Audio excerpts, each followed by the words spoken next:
လောကကြီးကိုကမမြဲတာမမြဲလို့ကိုတရားကျင့်ရတာလို့မြတ်စွာဘုရားကအကြောင်းပြလောကကြီးကမြဲနေမယ်ဆိုရင်ဘာမှတရားအထုတ်ဆရာမလို့မမြဲလို့လို့မြတ်စွာဘုရားကမြူမုံလေးတစ်ခုကိုလက်သားပေါ်မှာတင်ပြပြီးတော့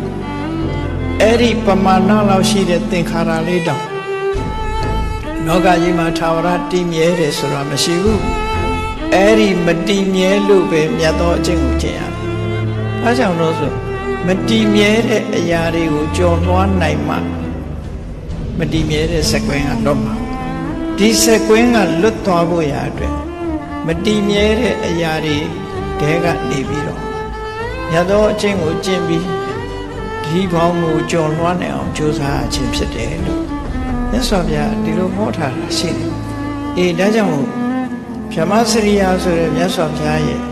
ချမှတ်ထားတဲ့မစ္စိမပฏิပဒါ middle way ဆိုတာဘာလဲဆိုရင်မှန်ကန်စွာနားလည်ခြင်းသမ္မာဒိဋ္ဌိမှန်ကန်စွာတွေးတောနိုင်ခြင်းသမ္မာသင်္ကပ္ပအဲ့ဒီနှစ်ခုဟာအသိပညာပဲဒါနဲ့ခေါင်းဆောင်ပြီးတော့မှန်ကန်စွာတွေးတောမှမှန်ကန်တဲ့စကားကိုပြောနိုင်တယ်မှန်ကန်တဲ့အလုပ်ကိုလုပ်နိုင်တယ်မှန်ကန်တဲ့အသက်မွေးမှုတွေ့နိုင်တယ်သမ္မာဝါစာသမ္မာကမ္မန္တသမ္မာဆိုအဲ့ဒါကိုချင်းသီလကိုချင်းသီလပေါ်မှာခြေတင်ပြီးတော့သမ္မာဝါယာမမှန်ကန်တဲ့ကြိုးစားမှုသမ္မာသမာဓိမှန်ကန်တဲ့တတိထားမှုသမ္မာသမာဓိမှန်ကန်တဲ့စိတ်တည်ငြိမ်မှုဆိုတဲ့မှန်ကန်တဲ့အချက်တွေနဲ့ကိုယ့်ရဲ့အရေးချင်းတွေကိုတိုးမြင့်ပေးမှသာလေအခုလိုမမြဲတဲ့သင်္ခါရတရားတွေကိုကျော်လွှားနိုင်မှာဖြစ်တယ်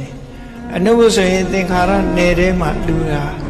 ဟိုလိုက်နားလိုက်သေးလိုက်တယ်ဘယ်တော့မှဒီစက်ဝင်းကြီးတွေကလွတ်ထွက်သွားနိုင်ခြင်းမရှိဘူးလို့သူဆိုလို့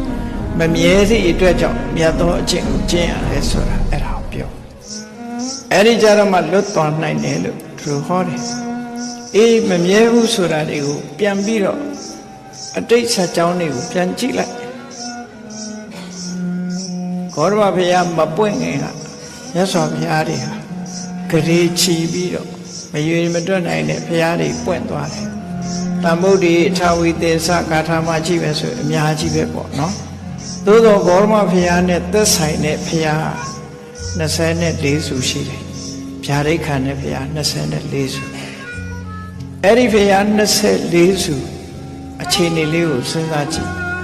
အားလုံးဟာတကူတွေနဲ့ကြည့်ပဲအင်တာမကြီးမားတဲ့တဗ္ဗေတာနံဒုက္ခဝဟာတရဝရရဲ့အကျိုးစီးပွား